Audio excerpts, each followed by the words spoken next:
Are you sick of these over-sexualized urban fantasy series? And do you prefer depth and flaws over big boobs? Well, then stick around. I have a great review for you. Hey everyone, Fina here from Fina Reads. Welcome and welcome back to my channel. Today with a review of an entire series that I just read recently in 2024 and that I'm crazy excited about, and I want more people to read it. So let's talk about it. So first of all, it's a series of 9 books. It's completely finished, so you can binge it from end to end, which kind of is what I did. Starting with Dead Things, this series is about a necromancer, Eric Carter, who can't seem to stay out of trouble even though he tries really hard. In fact, he actually moved away from LA 15 years ago because a lot of stuff happened and he realized, well, I'm at the center of it, so if I disappear, I can protect my family, specifically my sister. But now, in today's world, his sister got brutally murdered, so he decides, okay, I'm coming back, I'll figure out what is going on, and I revenge her death. He is a necromancer, so his ability is to talk to ghosts, to go across the veil and talk to them, interact with them. What he does, and that's kind of how he is sustaining himself, is negotiating with ghosts to get information. And in this case, he uses this information to figure out what happened to his sister. I actually don't want to go any further than the beginning of book 1 because one of the big things that I generally enjoy, but I believe specifically for this one, is when you go in blind and you discover all the amazing little tidbits that make this series by yourself instead of hearing everything from me and then just reading it. Rather, let's talk about why I think this is a great series and specifically what I enjoyed about it. First of all, let's talk about the snarky main character, Eric Carter. He is a troubled soul. He went through a lot through his entire life and he goes through a lot in this series as well.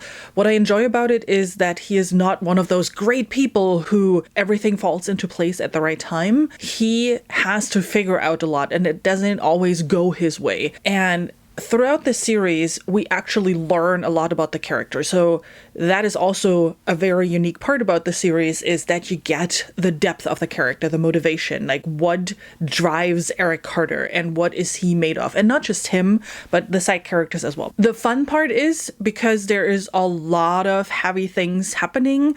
He's a necromancer, right? So there's a lot about death and grave. His ability to always have a witty comeback lightens up the whole series and makes it that entertaining masterpiece that I think it is. Next up, the magic system. So he's a necromancer. As I already said, right, he can talk to ghosts, he can interact with them, they can interact with him, and it's not just that. What Stephen Blackmoore did in this series is going all the way when it comes to the topic of ghosts. And throughout the book, you realize what Eric Carter actually can do with his ability and all the little nuances that he has. Plus, it's not just necromancy. There are a lot of amazing magical abilities in the world. So the different magicians all have different abilities. Some are more common, some are more rare. And throughout the series, again, you get to know a bunch of them and you get to experience, again, the depth of a lot of these people's magical abilities. And when it comes to these magical abilities, and specifically Eric Carter's necromancy, it's not just, ghosts as we know it in the Western world. He pulls a lot of inspiration from various cultures, mythologies, to explore the topic on ghosts and death in a whole breadth, which makes it extremely colorful. And that is not just true for his magical ability necromancy, but the world in general. He wove these things in really nicely, and it's not all at once. You discover these things one at a time. Stephen Blackmoore is doing a great job in, weaving in all of these inspirations into a really great story. What kept me glued to the pages is not necessarily all the inspiration, although that was a big factor of it.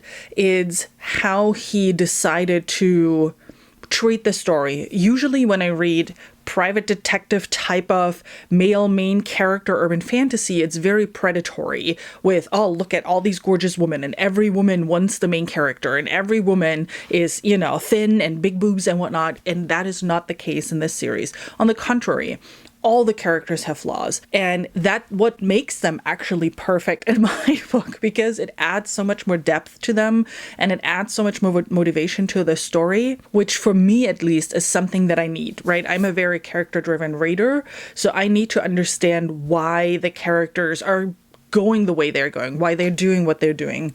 And that is definitely a big theme in this series. And then funny enough, most of the individual books in the series were actually like between 3 and 4 stars for me. It's the complete series together, and in particular, the last book of the series, the ending of the series, that makes the series a 5-star read for me, because each book kind of stands on its own, and then you have a couple of books that build an arc, and then you have more books that build up to the bigger story. It's very interesting to observe how he structured that series, in particular the ending. It is fascinating how often just the last sentence in a book or in a series impacts the whole thing, and that is true for the series.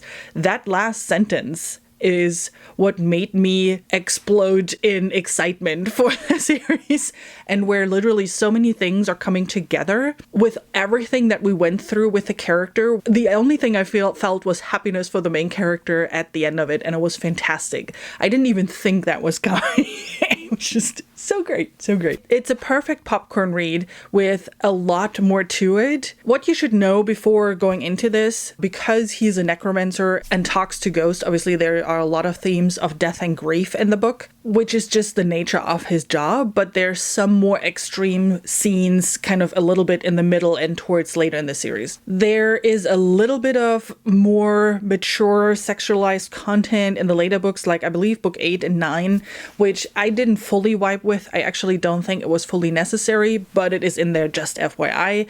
It's still nothing that other urban fantasy series or other fantasy series in general sometimes do, where they over-sexualize a character. It's just more adult content in that sense. Am I recommending the series? Yes or no? I think you figured it out by now. It is definitely a new favorite series for me. I highly recommend you at least read the first book, and if you enjoy that one, at least read the first 4 books. They are kind of an arc in itself.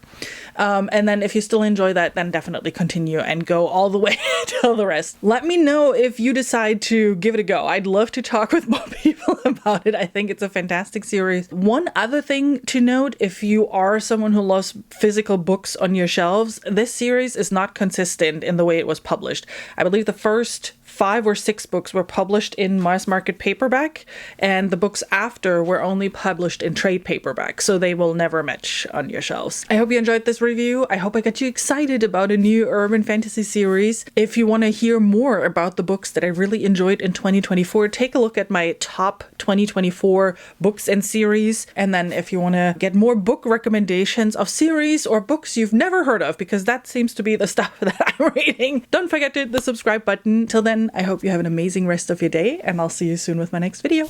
Bye!